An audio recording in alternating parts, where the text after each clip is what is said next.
बिस्मिल्लाहिर्रहमानिर्रहीम। अस्सलाम वालेकुम नाज़रीन, मैं सरवत फलीम हूँ। आप लोग जहाँ भी रहें खुशबाश रहें, अल्लाह की अमान मेरे बखैर वाफियत आप लोग रहें। जब पूरी दुनिया की नज़रें होंगी 5 नवंबर को कि अमेरिका के अंदर सदारती इंतखाब होने जा रहा है,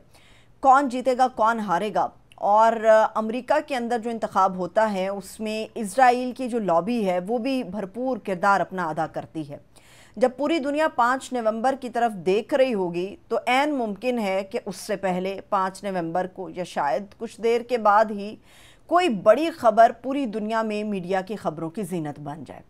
वजह यह है कि इस वक्त इज़राइल की जो इंटेलिजेंस एजेंसी है वो भी इस बात का दावा कर रही है, और इसके अलावा अमेरिका के अंदर भी जो मशहूर वेबसाइट्स इस हवाले से इत्तलात देती हैं वो भी इस चीज़ की खबर दे रही हैं, बल्कि वो इंडिकेट कर रही हैं कि 5 नवंबर से पहले इज़राइल के ऊपर जो है वो ईरान हमला कर सकता है। ऐन मुमकिन है, मैंने आपसे कहा कि इज़राइल की इंटेलिजेंस एजेंसी तो इस खबर के ऊपर दावा करती है,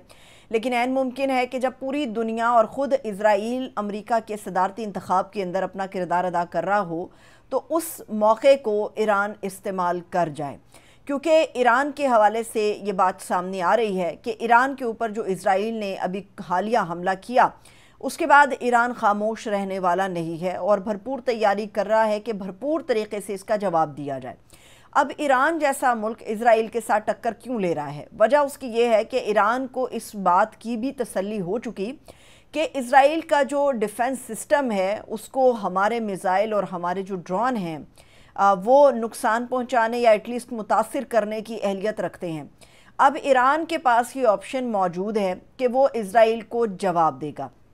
और इज़राइल के हमले से पहले भी ईरान ये मुतनब्बे कर चुका था कि इज़राइल ने अगर हम पर हमला किया तो फिर से उसका जवाब दिया जाएगा, क्योंकि ईरान ने जो इज़राइल पर हमला किया वो बेसिकली उस कत्ल का बदला था जो ईरान ने बाकायदा ऐलान के बाद लिया। अब इज़राइल के अंदर जो है वो नेतन्याहू के बेटे की शादी का भी मौका है, और जो इंटेलिजेंस एजेंसी है या नेतन्याहू के करीबी लोग हैं उन्होंने नेतन्याहू को सख्ती से इस चीज़ के लिए मना कर रखा है कि अभी फ़िलहाल अपने बेटे की आप शादी को मुलतवी कर दीजिए, क्योंकि ऐन इस बात का ख़दशा मौजूद है कि जिस जगह पर शादी होगी या जो वेन्यू तरतीब पाएगा वहाँ पर कोई ना कोई ऐसा हमला होने के कभी इम्कानात मौजूद हैं। नेतन्याहू के लिए मुश्किलात बहुत ज़्यादा बढ़ती जा रही हैं। तमाम लोग ये बात जानते हैं कि शायद आर्मी उसके साथ मौजूद है, मगर जो पब्लिक है, इज़राइली पब्लिक है, उसकी तरफ से भी एक बड़े हिस्से की तरफ से प्रेशर है कि नेतन्याहू को फौरी तौर पे अलग हो जाना चाहिए इस मामले को, क्योंकि मज़ीद वो जंग को तवालत नहीं देना चाहते।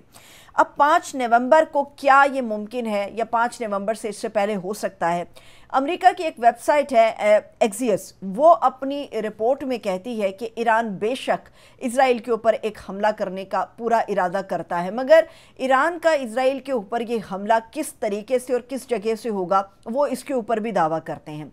ईरान के बारे में ये दावा हो रहा है कि इराक़ की सरजमीन को इस मरतबा ईरान इस्तेमाल करेगा, और ईरान इराक़ की सरजमीन से इज़राइल के ऊपर जो है वो हमला दागेगा, और इस हमले के अंदर वो अपने भरपूर तरीके से बहुत बड़ी तादाद में ड्रोन्स भी इस्तेमाल करेगा और बैलिस्टिक मिसाइल भी इस्तेमाल करेगा। पाकिस्तान के लिए इसके अंदर बहुत ज़्यादा ख़तरात मौजूद हैं। पाकिस्तान के लिए ख़तरात किस नौइयत के हैं ये भी मैं आपके साथ शेयर करूंगी, मगर उससे पहले ये जानना बड़ा ज़रूरी है कि इज़राइल जैसा मुल्क जिसने सबको आगे लगा रखा है, ईरान के साथ उसकी ये जो वॉर शुरू हो चुकी है, इसकी वजह क्या है? क्या ईरान इज़राइल से ज़्यादा तगड़ा है या इज़राइल को ईरान का किसी मामले पर खौफ है? कुछ चीज़ें हैं मैं आपके सामने रखती हूँ। ईरान रकबे के लिहाज से भी इज़राइल से कई गुना बड़ा है। ईरान अगर अपनी फ़ौजी सलाहियत को देखता है, और ये फ़ौजी सलाहियत वो है जो इस वक्त फ़ाल है, जो फ़ौजी इस वक्त एक्टिव हैं, उनकी तादाद 6 लाख से कहीं ज़्यादा है,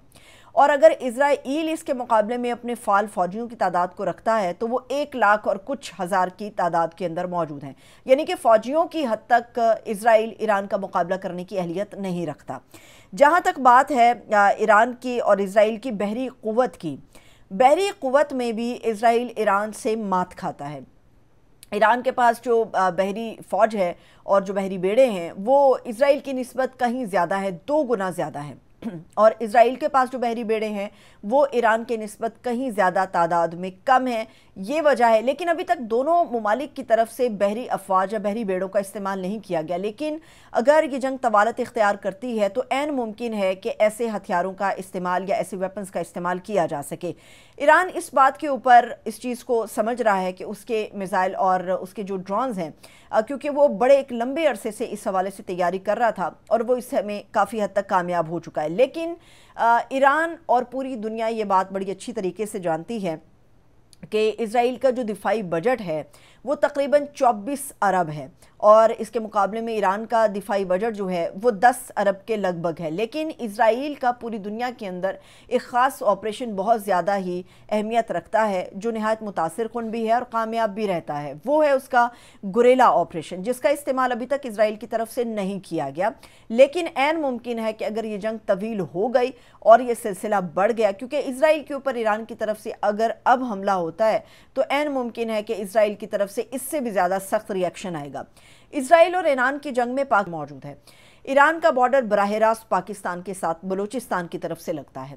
اور اگر یہ جنگ بڑھتی ہے یا جنگ کا خطرہ مزید بڑھتا ہے تو پاکستان کے لیے بھی اس میں خطرات موجود ہیں۔ مگر ہماری ترجیحات کیا ہیں یہ جاننا بڑا ضروری ہے۔ پاکستان کی اس وقت جو ترجیحات ہیں وہ صرف تیرا لیڈر اور میرا لیڈر سے آگے نہیں بڑھ رہی۔ پاکستان کی جو ترجیحات ہیں وہ ایسی قانون سازی ہے جس کے ذریعے اپنے مخالفین کو رگیدنا ہے، اور پاکستان کی جو ترجیحات ہیں اس میں کسی ایک پارٹی کا مکمل کلاکمہ کرنا ہے، ججز کو اپنے لیے استعمال کرنا ہے، کچھ ایسے قوانین کا لاگو کرنا ہے جس کے ذریعے کسی بھی شخص کو حراست میں لیا جا سکتا ہے، اور کچھ ایسی قانون سازیاں ہیں جو کہ تحفظ فراہم کریں اس حکومت کو جس کے حوالے سے یہ تاثر بہت زیادہ تقویت پکڑ گیا ہے کہ ان کے پاس عوام کا اصلی مینڈیٹ موجود نہیں ہے۔ ہم اپنے ان مائنر ایشوز کے اندر اس حد تک دھنس چکے ہیں کہ ہم کوئی اگر بات بھی کرنا چاہتا ہے تو ہم اس سے بات نہیں کرتے۔ ہم یہ سمجھتے ہیں کہ اپنے سیاسی حریف کو مات دے دینے سے پاکستان مضبوط ہو جائے گا، لیکن پاکستان کی مضبوطی دو طریقوں سے ہوگی۔ ایک تو یہ کہ پاکستان کے اندر بہترین سرمایہ کاری ہو یا کہ ہماری اکانومی بہتر ہو جانی چاہیے، اور دوسری صورت یہ ہے کہ پاکستان دنیا کے جو دیگر ممالک ہیں ان کے ساتھ کیسے روابط رکھتا ہے۔ یہ پاکستان کے دو ایسی بڑی چیزیں ہیں جو اس چیز کو مضبوط کریں گی کہ پاکستان آئندہ آنے والے حالات سے بے خبر نہیں بلکہ باخبر ہے۔ لیکن ہماری بدقسمتی یہ ہے کہ پاکستان کی جو اشرافیہ ہے یا پاکستان کی جو پولیٹیکل ایلیٹ ہے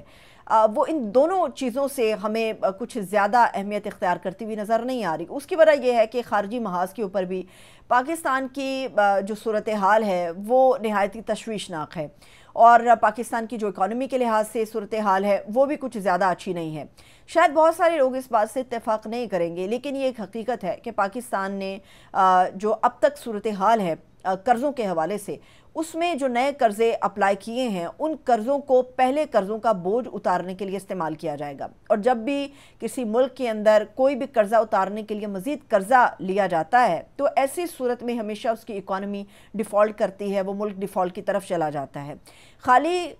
کسی کو تسلی تشفی دے دینا یا 24 کروڑ عوام کو یہ کہہ دینا کہ ہم آپ کے حقوق کو متاثر نہیں ہونے دیں گے، ایسا ہمیں ہوتا ہوا نظر نہیں آتا، کیونکہ ہمیں صرف اس وقت پاکستان کے اندر جو موسٹ امپورٹنٹ چیز ہے وہ سیاسی انتقام نظر آتا ہے، اور اس سیاسی انتقام کی وجہ سے 24 کروڑ عوام کی زندگیاں اور ان کے حقوق بھی داؤ پر ہیں۔ اسی سیاسی انتقام کی وجہ سے پاکستان کی جو اکانومی ہے وہ بھی داؤ پر لگتی نظر آتی ہے، اور اسی سیاسی انتقام کی وجہ سے ہم دنیا میں بڑے کینوس پر جو بڑی تبدیلیاں رونما ہو رہی ہیں ان کو نہ دیکھنا چاہتے ہیں اور نہ ان کے بارے میں بات کرنا چاہتے ہیں، جو کہ آٹومیٹکلی پاکستان کے لیے نقصان دہ ثابت ہو سکتا ہے۔ ہمارا جو محاذ ہے وہ کتنا مضبوط ہے، چاہے وہ اندرونی محاذ ہو یا وہ بیرونی محاذ ہو، ان دونوں معاملوں میں جب تک ایک میز کے گرد بیٹھ کر یہ فیصلے نہیں کیے جائیں گے تب تک ہم یوکرین رشیا ہو یا پھر اسرائیل اور ایران کا معاملہ ہو یا پھر لبنان اور اسرائیل کا مسئلہ ہو یا پھر امریکہ کے صدارتی انتخاب یا امریکہ अमेरिका का बड़े कैनवस पर बड़े सवालात को उठाना, हम उन तमाम चीज़ों को कभी ना समझ सकते हैं और उनको नज़रअंदाज किए बगैर पाकिस्तान जो है वो मज़ीद आगे नहीं बढ़ सकता। हमें इन चीज़ों के ऊपर तवज्जो देनी होगी और ख़ास तौर पे पाकिस्तान को खारजी महाज के ऊपर इजराइल और ईरान के हवाले से क्या इनकी पॉलिसी है, किस सतह पर ये खड़े हैं, क्या करेंगे ये, इन चीज़ों को वाज़ेह करना भी बड़ा ज़रूरी है। देखते हैं कि पाकिस्तान इस हवाले से अपनी क्या स्ट्रेटजी प्लान करता है। इजाज़त दीजिए, खुदा हाफिज़।